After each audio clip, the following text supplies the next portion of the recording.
due diligence that we also give the same love to Blacklist. Real quick, Blacklist! All right, never mind. You know what? We need to talk tomorrow on ground to prep it up. But we are now going into the draft. Echo going against Blacklist. Diggy's been banned. Your teams were relying on you. You guilt All right, tripping the please take audience over. now. I need some time. All right, so bans aside, it's a very familiar selection here. It's reminiscent of game number 3, actually. Kaja, Cho, as well as the Wanwan, and you know the Benedetta, Farsa, and Diggy. But now you can see that for Echo, it's really going a step in the right direction. Part of the issue that why they can't really melt down Wise on the Barat in the previous game is that they were on a Harith, right? Not exactly a hyper carry like a carry. So now that they have it first picked, now it's the time for Blacklist to adjust and try and find solutions for that. But of course, the Lolita has been picked up along with the Joy. Sorry, Already looking much better for either, right? Yeah, hydrate, stay hydrated. Already looking better for either team, and you could have sworn it was Blacklist in blue and Echo in red, but it's this pick right here that makes you say, oh, yo, that's definitely the M3 World Champions draft in that lineup. Solid first phase for Echo. Carry, Lolita, Joy, and then for Blacklist, this is as solid an Ube as it gets. Eve, Fredrin, and then Estes. I'm pretty sure this pick and ban has been planned out so well, but the way, like where I'm standing, where I'm sitting, it looks like let's just draft like we don't care, because you already see the Lolita and you're picking up the Estes, so you know you're going to be clumped up together. So the Numinum Blast is a possibility in your future. So now, looking at the draft, for Blacklist International, you almost want to avoid team fights because having the Frederick, the Eve, the Estes, almost unbeatable. And then looking at Echo, having the carry, you really don't care how many armor that they have. And having the Joy, you also don't care who's in the back line. You're going to be able to disrupt that like nobody's business. I think as long as Echo can provide ample protection for Benny QT right here, it doesn't matter if Oh My Venus sustains the rest of the team. In due time, they will fall to that high DPS in the late game. The concern right now is this is the first time I think we've seen a Yeve in the hands of Blacklist. So we've seen Haji perform insanely on that Valentina, but now on the Yeve, it's a different approach. But in the right hands, it's still also a huge threat, especially because that real-world manipulation can still be used very much to zone away Benny QT with that short range on the carry. It's more of... Now, Blacklist is showing Echo this early on that here is the heart of our strategy. How are you going to Orca pod through it? And they give Oheb a solid hero that can take care of himself. And laning-wise, I played this several times in rank. It's okay. I think Brody versus Carry is okay. I actually like it. I really do, because having Oh My Venus with the S's could heal up the Brody, and then it just becomes a point of once the Brody has 2 items, a Malefic Roar, a Blade of Despair, if you want a cheaper alternative, then you can switch out the Blade of Despair with a Hunter Strike, and with all of that penetration and that raw physical attack, you should have enough damage to potentially kill Benny Cutie. Teamfight-wise as well, you have to just make sure that there's more left in the tank and you don't break up the Ube, because Sanford is so good at that. They have to watch out. Now they're going to wrap up their whole draft. Echo picks up the Lilia and the Grok. It's Lilia and Grok, so not as much tanky heroes, but a lot of damage. And this reminds me of game number 3, where Echo were able to get Joy and Carry, and that mixed DPS, magical and physical, was just a lot to deal with. But I think Blacklist want to go head-to-head. They go with the same kind of combination, right? Long-range physical and magical, 3 solid front lines. Now looking at the draft, when I see a Lilia, when I see a Grok, if they have the cojones, they could just be like, I'm going to clear my lane very fast. It's going to take a while for my minions to come back to my lane. I might as well just spend time in the jungle. I'm looking at the draft. There is the possibility, the opportunity to forget your laning phase and go to the jungle. We're going to see if that's going to happen. By the looks of things, we're not even sure where that Joy is going, right? Carl Tizzy has, in the world stage, played a jungle Grok, so it'll come down to when we enter the Land of Dawn to confirm and to have expectations. Now, we finally see the cheers, the roars, and now the final game of the day between Blacklist International going up against Echo. Whew. Early on, let's take a look at that battle spell. It's going to be Sanford on that Joy, so the very present EXP laner with that Vengeance yet again. And it will be Karltzy playing that Grok in the jungle. Let's see if this unorthodox pick really pays off. Note though, Edward is going with the sprint, first of all, and Haji has the Impure Rage, so he might just go for something a lot more aggressive. And there we go. Now we got to confirm it. Now we have to solidify bkent is the first player to reach 100 kills in M4. And now Sanji, HP very, very low. Will he die? Oh, he does. Haji draws first blood. And I'm not even sure where that purple buff went. But Sanford looking for more. Bumps into 4 members of Blacklist. A little too early, too soon for comfort. Blacklist now 500 gold ahead. This is a Demon Slayer Grok in the jungle, so you have to question what exactly is the plan. Will he go for damage items and abuse the Grok's passive, or will he go full tank and try and be another counter-engage tool as Wise is just oppressively counter-jungling him? Oh, Appraiser's wrath set in. Wise already ahead. Very low now. Oh, my Venus needs to heal. King Wise. Oh, there's a Guardian's Barrier. Just lacking enough. 1 HP. Wise walks away.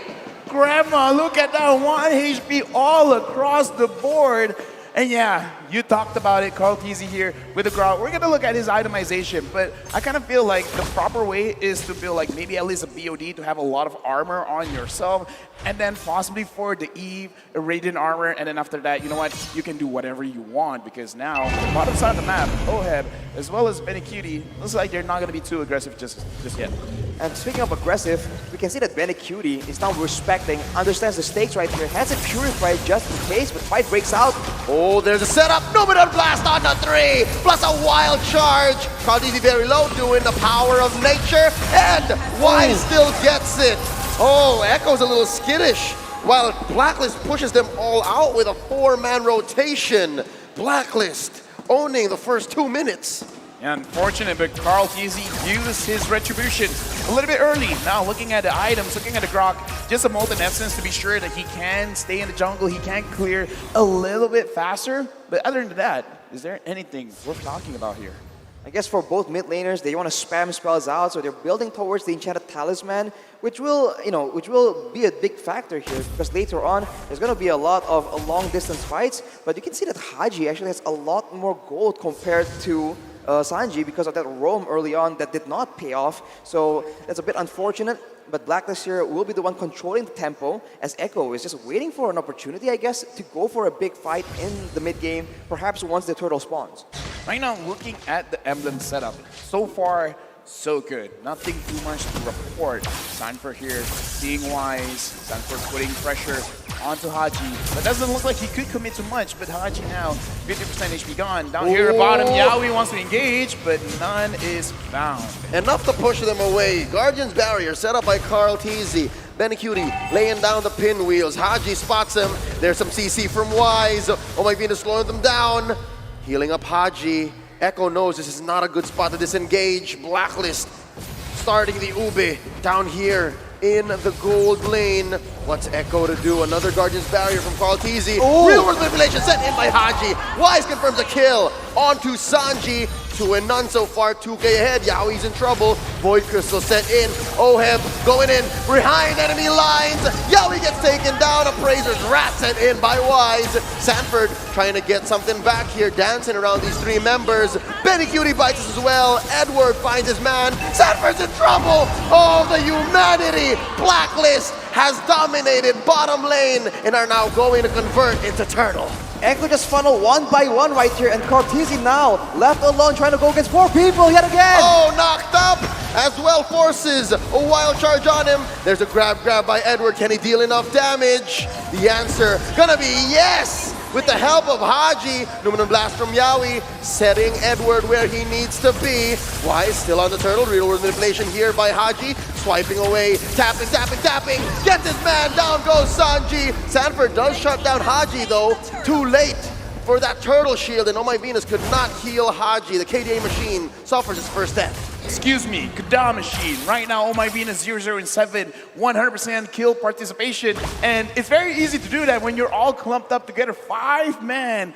Walk down, make sure we're gonna stay here, and we're not gonna go home empty-handed. Looking at the items now, Oheb already having that Blade of Despair. That's a lot of damage. It's big damn, like Nice likes to say. But Haji has rushed the Ice Queen's wand because he has a bit more mana regeneration from the Impure Wrath emblem. So this is why he went for it. It's a more aggressive choice that allows you to have a lot more crowd control, a lot more damage early on in the game. And you can see that it's paying off. And now Wise is just pushing the advantage again. 3.5k ahead in 5 minutes, that's not easy to achieve, and he's got 4 members on top of him, plus a Numenon Blast, cancelled by Yawi, Appraiser's Wrath, they oblige, flickering on forward, Oheb finds one, but Yawi puts up the bulwark at the right time, Oheb in trouble, oh my Venus heals him up, Carl DZ looking for one, Sanji finishes the job, the ult from the Estes, oh my Venus, not enough to keep the Filipino sniper alive. Can they punish Carl DZ? Put the Guardian's barrier, Sanji dropping the shadow energies. Carl DZ's gonna fall. Wise takes him down. Edward dancing around Sanford. A lot of damage put on this mid lane tier 1 throughout that skirmish. Unfortunately for Blacklist though, throughout all this chaotic chain of events, Benny Cutie has not been able to secure a single kill as Sanford once again goes in aggressive. Oh, they're not done underneath. Tier 1 in mid. Sanford is threatened with a split. Can Edward get him? Agent Zero wants his man. Sanford a little too fast. Oh, almost triggers the grab there before it timed out. Okay, right now they're being a little bit too aggressive. They're not letting any talking points from any of us. 3.1k goal lead by Blacklist. And I can definitely see right now, looking at how they're moving around, there's a lot of macro plays like, okay, you go here, I go there. We need to secure the turtle. Oh, and we also got to fight. Everyone, make sure you know what you're going to do. But with that being said, Echo, right now it looks like they're being a little bit overwhelmed. Carteezy 0, 2, and 0. Sanji 1, 3, and 1. Blacklist, they're not waiting, they still want to push. Oh, Sanford, you want to dance? Let's dance. Carl Teasy, push in the... What? That's not going to happen. Not like this, says Haji. That was a close call. I think even Echo wasn't ready for that fight. But wait, look, they were looking for a clapback from behind. Benny Cutie shuts down King Wise on my Venus as well, stunned by the Numenon Blast. And here's the punish. Pops the ult, gets the heal, but Benny Cutie still gets the kill. Carl Easy survives with 1 HP. OM gets a trade, 1 for 2. A little bit of breathing room for Echo, but it's not done. Sanford pops the Vengeance, a little too much damage there. Edward gets the kill. Yawi needs to run here. He can't stay for too long. It's so chaotic, and sometimes the late game marksman can really value from this kind of exchange. But Benny Cutie, we saw that his golden staff was completed at about 7 minutes, so it's quite a bit late. And I think he's not as strong as we would expect him to be. But look at Oheb, so low.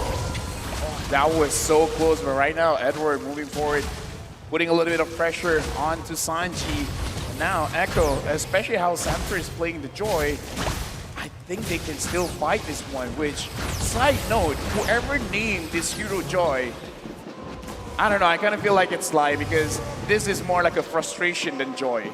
Exactly, it's kind of sarcasm, irony, whatever you want to call it. It's just not a joyful experience going up against this Joy. It's an irony. It's an irony. Look at Haji though, that is pain, man. 2 of the ones completed. He has slow and he has that extra bit of DPS coming in, and any kind of tanky member, Carteezy as well as Yawi, will be suffering from that poke damage. Oh, look at the setup by Yawi. Comes in, Flicker with the Numenon Blast, and Benny Cutie shredding Wise. He's gonna get out of here. Oh my Venus able to get in the heal. Haji goes down. Sanford, mission accomplished. That's 1 man down from Blacklist International, making this Lord a trivial pursuit for Blacklist. I'm not sure if they want this. They're still going. Oh my Venus healing up Wise. Blacklist not backing down. That's a Joyford, because right now Sanford with this Joyford is really putting too much pressure on the Blacklist because they want to stick together, but the more they stick together, the more they're absorbing a little bit too much damage. Now Carteezy is giving a lot of information. No one knows that Yawi is there Blacklist right now, they're gonna get engaged. They stun Oheb, and they're gonna knock him up with a wild charge. Benny Cutie gets the kill. Oh my Venus tried. They really did. And now Haji's gonna keep Sanford down. Pops the vengeance. Another man advantage for Echo. But what do they make of it? Ooh, it's just so difficult. They can't really fight without Oheb here. He's one of the core damage dealers in this early game on that early game hero, the Brody. He also provides a good deal of crowd control. So without him around, it's just so difficult for Blacklist to try and get a dominant control over the Lord Pit. And Echo, they realize this chance and they're trying to look for another pick. Conceal. They get the stun on the Edward. They collapse on him, forcing a split. Guardian's barrier put up by Carl TZ. This whole time wise, start of the Lord with the pull. It gets reset. Yeah, right now, look at Sanford. Look at Betty Cutie. This is the one's gonna make the play happen. Edward dashing forward. Carl TZ getting damage on Oheb. Fighting! Torn apart memory, Pop and Carl Deasy, and that gives Blacklist a clear go signal. Yawi with the Numenor Blast, only stunning Agent Zero. Oh my Venus with the ult, healing them up. Haji putting up a barrier. You are not going through the real world manipulation. We will take Lord. All this while, Oheb pushed mid.